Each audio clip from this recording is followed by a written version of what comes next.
I'm so glad you asked. The 4B movement is a movement in South Korea right now where the misogyny and sexism is so bad that South Korean women have decided to opt out of dealing with men entirely. That is not a joke. That is not an exaggeration. They are not dating men. They are not marrying men. They are not having children with men. They're not even sleeping with men anymore. And it's called the 4B movement because the Korean words for those four things all start with the letter B.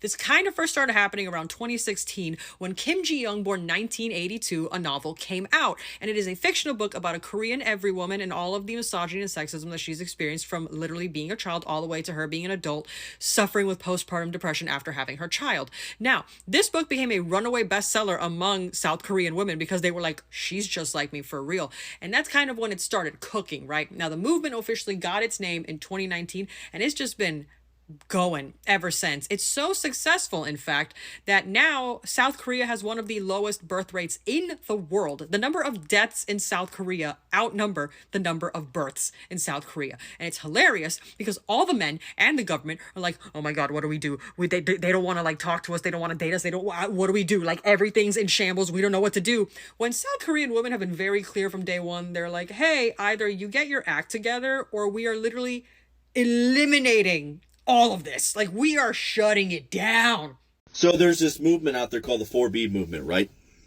Where women have taken it upon themselves to literally cut off all ties with men, all relationship status with men, because they are sick and tired of these so-called men, little boys, treating them like shit and abusing them, which shouldn't be fucking happening to begin with. So what do these knuckleheads decide to do to counteract this 4B movement? They've decided to treat women like shit, even worse. Like, that fucking makes a lot of sense. This is the reason why you're in this situation to begin with, gentlemen. See, I have my beautiful big booty Bahama Mama Queen at home that I would fight the fucking devil for, and I wouldn't even fathom my brain to treat her like shit, because that is my fucking queen. So, gentlemen, what you need to do is fix your fucking self, because one or two things are going to happen. Number one, women are literally going to cut all ties off with men and stay single. Or two, they're going to find a man or a partner that treats them like a queen, and you're going to be in the basement, beating your meat like Rocky Balboa. So you might want to go ahead and fix yourself. We have the power to make morons go extinct like dinosaurs. The morons here are just creating mediocrity. They are creating harm to Mother Earth, disrespecting the planet, and they are cancer to the planet. We don't need that, okay? We can live without mediocrity. We can live without the morons, okay? And if you're continuing to procreate with morons, you're just making little morons. We don't need that, Sugarfoot. Y'all acting like pregnancy is not a high risk as a woman, especially a black woman. You can possibly die from childbirth, and you out here going half on a baby with a moron that hasn't even bought you a ring or signed paperwork to commit their life to you? How silly. But you thinking, oh, he gonna stay because he loved me. He is just talking. It's all talk, no bite. You need to let people be about that action.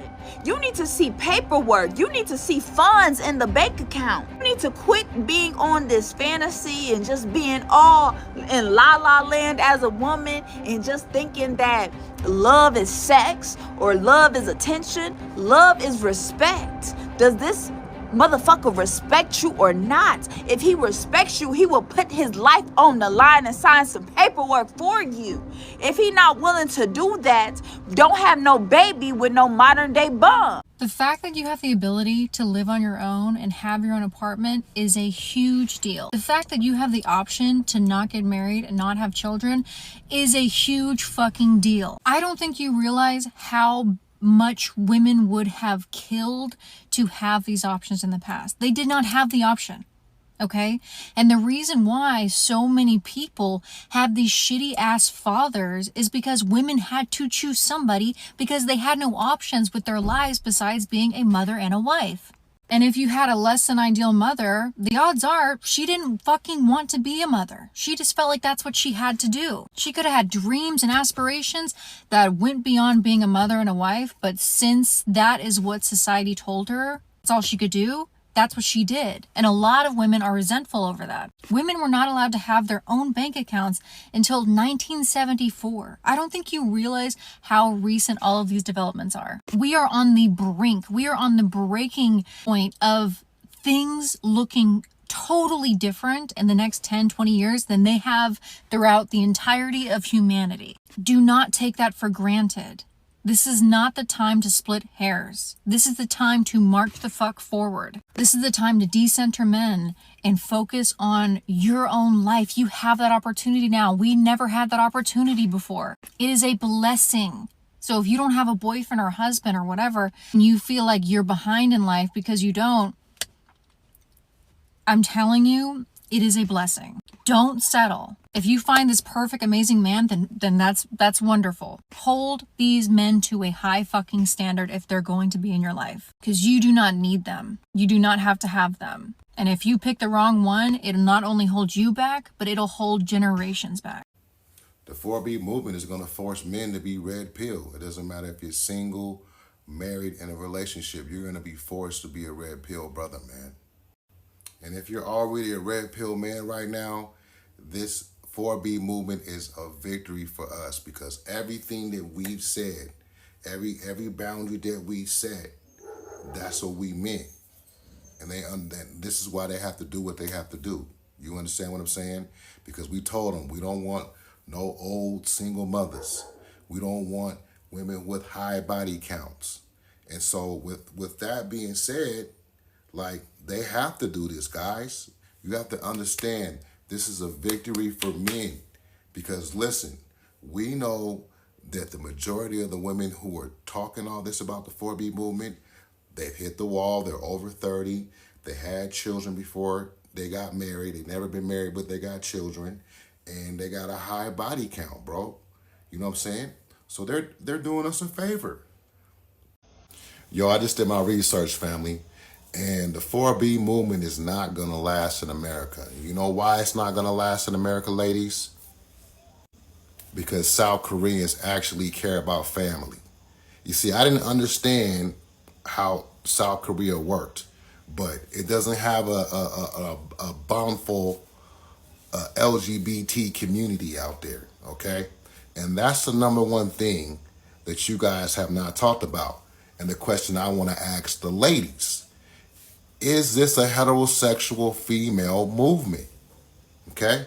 Because when you say, I don't want to have sex with a man, I don't want to have children with a man, I don't want to date a man, and I don't want to marry a man, that's pretty self-explanatory.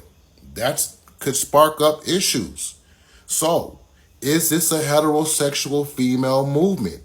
We know we can't do it in America because women are out here and they selling, and they too selfish. They don't care about family. They care about what makes them feel good. So shout out to all the heterosexual women who are really down for this movement. And can you guys specifically answer, is this a heterosexual female movement? Or is this another attempt to hide behind the LGBT? Hit the comments. I just left a lie. The men trying to start a 4G movement, possibly not having sex with women. You're not doing the 4G movement because you recognize where men have gone wrong. You're not recognizing that, maybe there's some improvement that men need to work on before we start to bring women and children into our lives.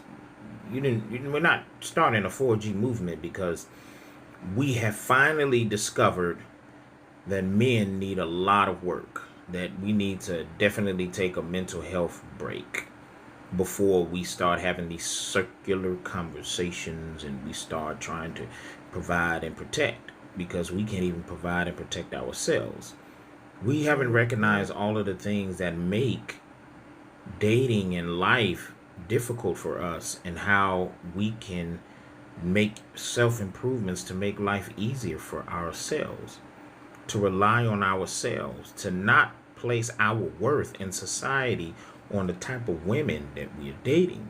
We're not doing it. We're doing this so that we can make women pay for starting a 4B movement. Now, the women that started a 4B movement because they are tired of being victims of patriarchy and misogynoir and all of the other things that make life as a woman damn near impossible.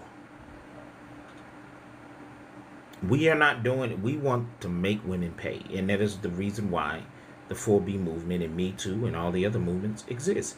Because men, we don't take accountability for shit. Now, a lot of you motherfuckers are angry because you're not having sex. Even the leader of the Red Pill, whatever that goofy motherfucker name is, the white guy that's a professor, he himself admitted that all of you motherfuckers are upset because you are lacking intimacy in your life. You're not having sex. So now you're going to start a movement that you know goddamn well you niggas ain't going to be able to uphold. Which means that you're actually going to be giving men advice that doesn't apply in the real world. See, I do not expect people to be who they are online in real life. Social media is a place for human beings to invest in their avatar, right? It's an entertainment, right? Michael Jackson on stage isn't the same motherfucker off stage. Janet Jackson, Cardi B, Meg Thee Stallion, on stage or music videos at a public appearance, they're one people. And that's okay. That's acceptable because it's entertainment. Social media is the same thing. Entertainment. Like your avatar online, I do not expect who you are online to directly reflect who you are in real life. Because most of us in real life are not interesting enough to hold people's attention online. I get it. I understand. I support that. What I do not support is when we have our online avatar giving life lessons and advice that you know goddamn well cannot be applied in the real world. That's what you niggas is doing. Right? You can be totally different. You can say, damn these hair weaves and stuff like that, and your wife got a hair weave and makeup, and she going to get a BBL. All of that shit is fine with me. What I have a problem with is when you do this. When you give men, young black men or older black men, advice that you know goddamn well cannot be applied into the real world, and you're sending them out there to be broken or rebroken so they can come back and you give them some more fucked up advice and they go back out and get broken some more. We have no leadership. We're waiting for the women to be the vanguards. Can we just admit that now with this? Just admit it. Because now you guys are acting like women are oppressing you. You don't want them to be 304s, but you don't want them to withhold sex. You want them to choose better with the men they marry, but you don't want them to take their time and kind of like take a step back before they start getting married and making sure that the men that come into their space is actually who they say they are. You don't want women to have a bunch of babies out of wedlock, but when they say no more child rearing, you got a problem with it. Niggas, what the fuck? I know what y'all want. And I think that y'all should actually host a live with P. Diddy. Because I think that's some of y'all, not all, but some of y'all, that's what y'all want. And you trying to convince us that the women are the problem when women aren't really your cup of tea. And that's okay. It's 2024 and everyone's out.